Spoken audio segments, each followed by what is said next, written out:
Get ready for death. Lots and lots of death. Should probably also bring the microphone a bit closer to my face so that I'm not completely muffled out. So, this is Faces of Death.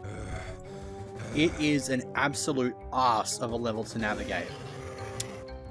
So, basically what we've got here is we've got this sort of circular area with a whole bunch of teleports that lead up to allow you into these water tanks to collect certain items, like the Devastator weapon, best weapon in the game by the way. Also the freeze thrower, one of the more gimmicky ones, but it's a bit of a fan favourite, so I can't fault it too much for that. If we look down here, laser trip bombs of our own that we can plant. Other than that, they are fundamentally the same as any of the others that we have found, and we also have the shrink ray, which, as the name suggests, allows you to shrink enemies. The question now is, what sort of purpose are these weapons going to serve against the enemies in this level? Because we just got ripped apart by two of them. So it might not be a bad idea to... It might not be a good idea to go in through that direction. Let's try this direction. Let's not go in that direction either. Because, damn, son. Oh, crap. Yeah, we're in a very shitty situation here because we've got fuck all ammo to work with and we have to kill mini battle lords. These are miniature versions of a boss character that we usually encounter at the end of the first episode, so we probably shouldn't be encountering these before the big boss himself, but we kind of just don't have much choice. So they have two modes of attack. They have a gigantic chain gun, which I like to fire a lot. And then they also can shoot those little bombs. It's quite possible for those bombs to not explode upon contact with the ground, and if they are, they make for very annoying traps, as I found out the hard way in the practice run of this level. And if you're wondering why this doesn't have much effect on big bosses, it's because big bosses like this tend to take a bit of punishment before they actually die. Usually the Devastator will do the trick.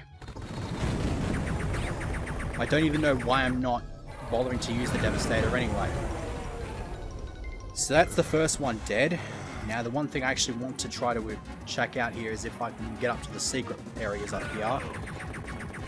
That's a resounding no.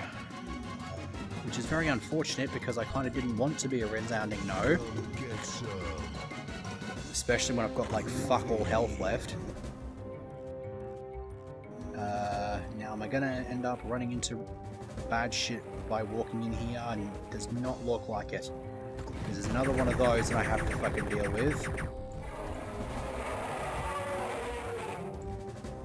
Crap. Okay. If I get my hands on the shotgun, it might not be so bad, because usually the shotgun is a pretty good weapon to use against big boss fellas like this.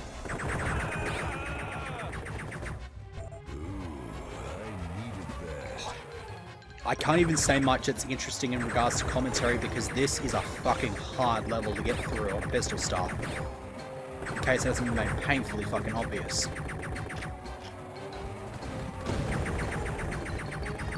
Connecting RPG rounds is always nice because that puts in a lot of damage against these idiots. When they don't connect like that, things kind of go south for you quickly. I don't even think that one can even hit me. It doesn't seem to want to fire. Okay, well that one's dead. Now I just got to deal with the one that's over here. I can find him. Okay, well that wasn't meant... That didn't hit its target at all. Oh, hello.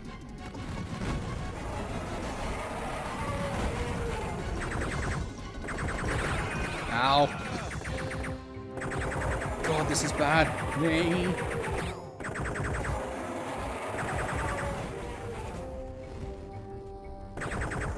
I should probably clarify as well when I actually get back to the Abyss, because beating this level actually takes you back to the start of the Abyss. I'm not actually going to really just count this towards the playthrough, at least not entirely. Like, basically what's going to happen is I'm doing this on a pistol start, but once I'm done, I'm just going to reload the save I made at the end of the last segment.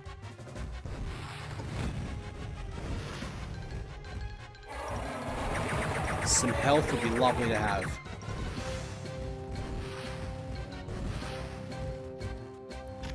I don't have any rounds for that left. Maybe sometime this century? Oh. Okay, good thing I hit that. Okay, that's that. We also have to hit these switches as well. I actually don't know what purpose those switches serve, but I think there's some kind of purpose they serve.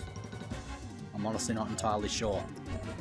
But we'll go ahead and grab some of this ammo. I think there's another one in here somewhere. No, there's not. I think I did just set one off though. So let's teleport in here just so I have some distance from him.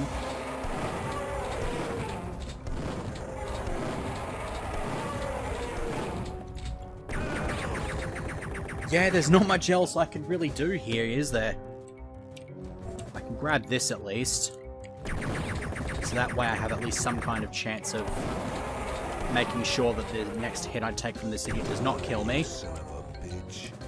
Thankfully, killing that also benefits me.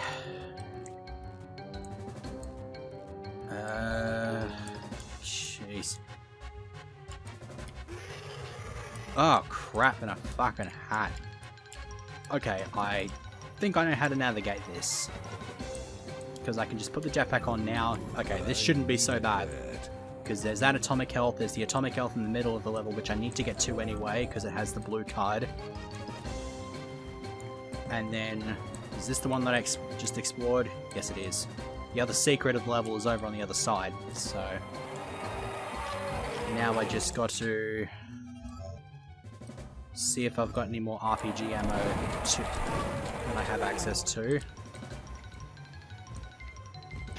Be a sneaky motherfucker with that. Actually, I've got some rounds. Oh, shit.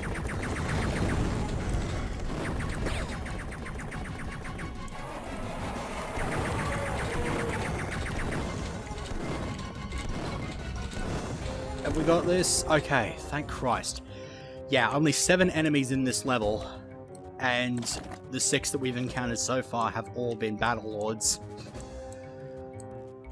My god, I can't say too much here because of how much concentration needs to go into it, but I think we're done with the hairiest part of the level now. So we can move on. I just want to make sure there's nothing here that I have missed in regards to ammo pickups. I think we're about good. So now we want to find the water tank here that leads to Todd. I think it's actually over in this direction. Because to point out what this level actually is, it's basically just a gimmick level, and it shows the faces of a whole bunch of the people who have worked on this game.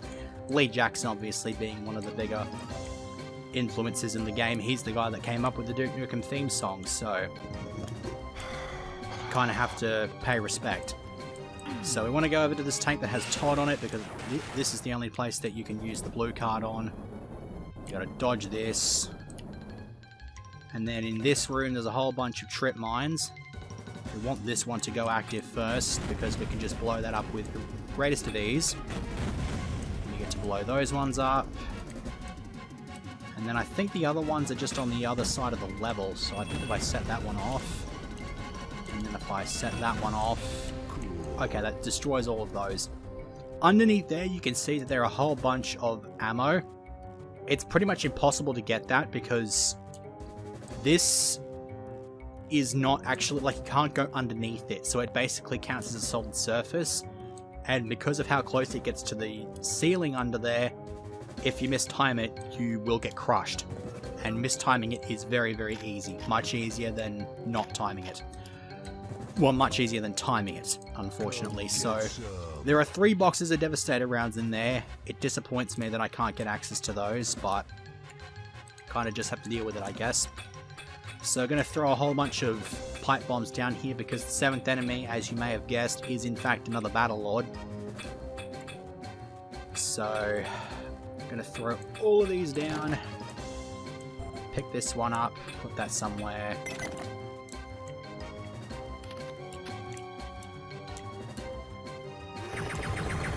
And then... Oh, shit. Oh, this ain't good. Okay, that works. The pipe bomb swap anyway, I don't think they were that useful, but I guess the fact that I managed to get some good use out of my Devastator works for me. So, I'm not gonna lie. I think I died maybe twice or 3 times in this level. Oh, I also forgot that secret, but it's not like I was gonna carry it with me anyway. That is Faces of Death.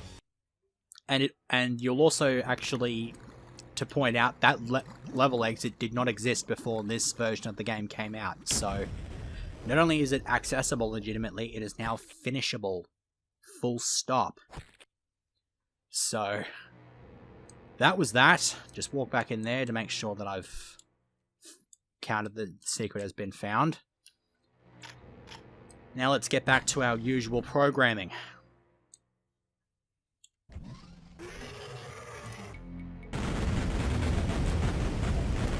Now that is the big Battle Lord that we're meant to be fighting. He is fundamentally exactly the same as the Battle Lords we fought in Faces of Death in pretty much every way, with the only exception being he has a fuckload more health, which is evidenced by the fact that he is a huge motherfucker.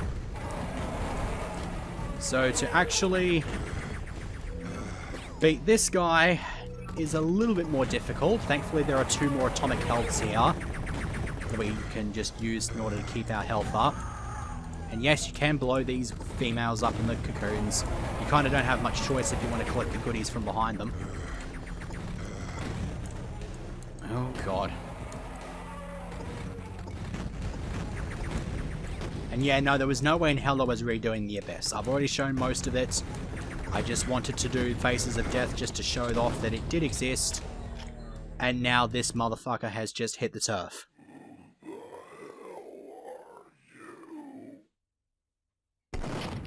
I'm Duke Nukem, and I'm coming to get the rest of you alien bastards. Now, I'm pretty sure the Battle Lord referred to Duke Nukem as Nukem back in the Death Row level, so I don't know why he asks who he is. I also don't understand why Duke Nukem felt the need to blow his brains out before telling him who he is. Kinda defeats the purpose. But that's it, I guess. That's the end of the first episode of Duke Nukem 3D. At the end of each episode, we get that nice little cutscene, as well as one of these little basic epilogues of the episode going into the next one. So, our next goal is to go into space and try to do something about the alien threat from there. Gonna rip 'em a new one. So, there we go. Our next episode is called Lunar Apocalypse. It is a primarily space-based episode, which I suppose is kind of nice. Especially considering we actually got a taste of what we'll find in this episode in the Faces of Death level, because Faces of Death is the only level in the first episode that allows you access to stuff like the Devastator and the Shrink Ray and stuff like that, because those are usually reserved for the registered version. So, next time we're going to be starting episode 2.